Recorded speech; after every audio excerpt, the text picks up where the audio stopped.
When we lit our very first cigarette, we did so out of curiosity. We wanted to join in with our friends to see what we were missing. And it's true to say that we actually chose to light that first cigarette. I mean, no one forced us to smoke it.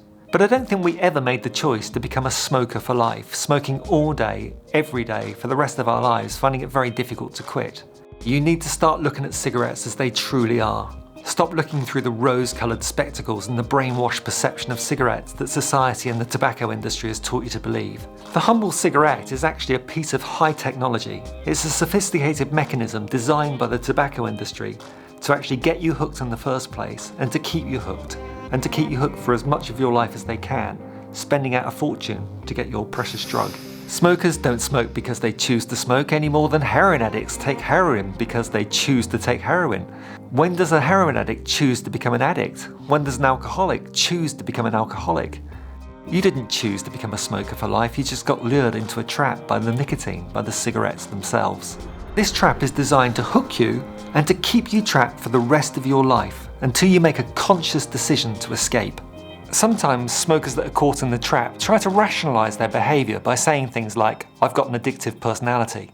Of course, it's just an excuse. It's as simple as this. Nicotine is an addictive drug designed to keep you in that trap.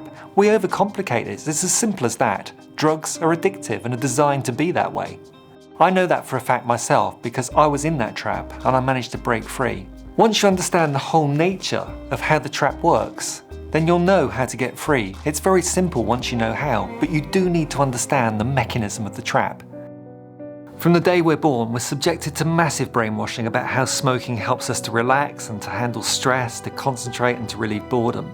One of the cleverest tricks that the tobacco industry perpetrated on us was to manage to attach a feeling of rebelliousness to the cigarette, making sure that people in the movies, for example, were always the rebellious types. Even today, we often feel that we're going against society's conventions, that we're going against the flow, and that's what seems to make the cigarette even more exciting. It's our little piece of rebellion, even as an adult. But the truth is that you're remaining in the control of this insidious little drug, nicotine. People sometimes ask me why it's so difficult to stop smoking. If you've tried to quit smoking using other methods in the past, you may have even taught yourself how hard it can be, and I'm certainly not arguing with that. It can be very hard. But it can also be very easy, provided you go about it the right way. Quite often, my clients have already tried many different methods of stopping smoking. Now, the problem is that I consider all these methods to be the same. Because whether you're using nicotine replacement therapy, acupuncture, even herbal cigarettes that some people try to replace normal cigarettes with, or the new e-cigarettes, all of those methods are telling the smoker that they also need willpower in order to give up smoking. Smokers are asked to build up in their mind all the powerful reasons why they shouldn't smoke, in the hope that providing that scares them off smoking for long enough, they'll eventually wake up one day with no further need or desire to smoke again. Okay, some of those people will stop, 3%, but just think about what they're doing. What have they achieved? They are going to be ex-smokers that go through life, their whole entire life, trying not to have a cigarette, never really knowing if they're going to succeed. They're going to go through life feeling deprived. They're going to still believe that they want a cigarette, that they're missing out. They're going to have to use willpower and discipline every day of their life to try and get through. Does that sound like a nice life to you? Do you know, I'd rather smoke than do that, honestly. All smokers have on their minds like a tug of war. Does this make sense? On the one side, I hate it, it's a filthy, disgusting habit, killing me, enslaving me and costing me a fortune. And on the other side, we're thinking, yeah, but I sort of like it at times. I don't know why, but it just seems to help with stress and relaxation and stuff. We've got this tug of war going on. That's what I call willpower. We're having a conflict of wills in our head. It's not a lack of willpower, it's a conflict of wills. Does that make sense? So if somebody comes along and increases your willpower, this tug of war gets greater. The tantrum that we have when we can't smoke is actually worse. You tell a smoker, it's killing you. What's the first thing they're going to reach for? It's true, isn't it? Every time we make an attempt like this to quit smoking that fails, we're actually adding an additional trauma to our lives. And not only that, we're teaching ourselves how difficult it can be to stop smoking. It might surprise you to hear the word, but the biggest obstacle that people have in their decision to quit smoking is actually fear. A fear that life won't be quite the same without their little friend, their little crutch. A fear that they're going to go through massive withdrawal pangs in order to break free from the trap. Or a fear that a meal or a drink will never be quite as enjoyable again. A fear that they won't be able to go out and socialise with their friends that smoke. A fear that they're going to have to make some terrible changes to their lives in order to avoid being tempted back into the smoking trap. And a fear that they're going to end up missing cigarettes for the rest of their lives, that their lives are going to change for the worst. This fear is completely irrational when you think about it. The fear of quitting smoking is greater than the fear of continuing, with the knowledge that smoking is likely to kill them or cause serious illnesses, and is going to end up costing them thousands and thousands of dollars. It's irrational. In fact, none of those fears are real.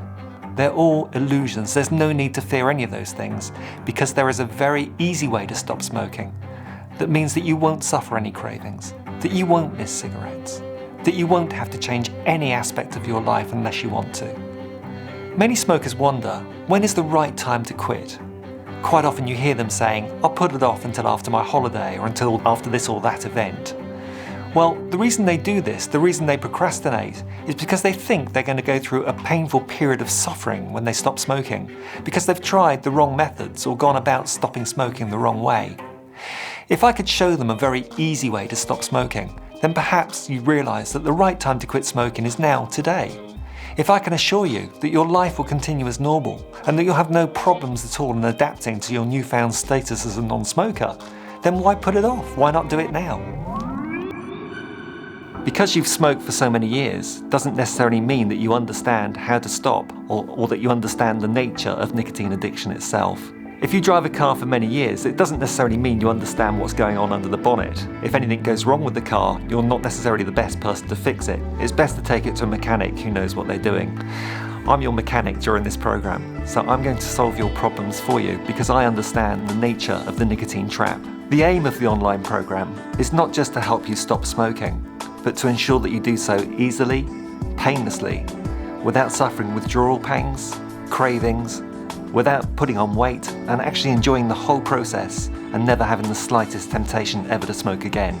The Alan Carr organisation has over 150 centres spread across over 50 countries across the world. The Alan Carr Easyway to Stop Smoking programme has helped 30 million people across the globe stop smoking. Some of our celebrity clients have included such famous names as Ashton Kutcher, Ellen DeGeneres, Anthony Hopkins, David Cameron, Michael McIntyre, Gerard Butler, Pink, and Angelica Houston. In addition to those celebrities, we've worked with literally thousands of companies all over the world. So you needn't just take my word for it. There are literally millions of people and thousands of corporations worldwide that know that this is the most successful method known to mankind to quit smoking. Alan Carr developed the method back in the early 1980s, when he suddenly discovered the secrets of the smoking trap through his repeated attempts to quit using other methods. Alan himself was a very heavy smoker, smoking up to 100 cigarettes a day, but he went from 100 to 0 overnight when he suddenly realised how the smoking trap worked. The success rate that we achieve in the Alan Carr's Easyway to Stop Smoking centres has been subject of independent studies.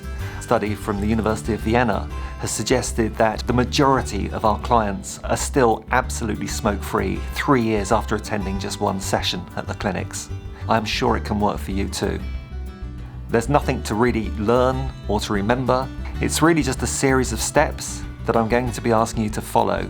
And providing you follow those instructions, you will find it very easy to become a happy non-smoker and to succeed. If you are feeling skeptical, then I actually welcome that, because I want you to be skeptical. Not just of what I'm telling you, but what you yourself think you know as a smoker and what society has taught you to believe.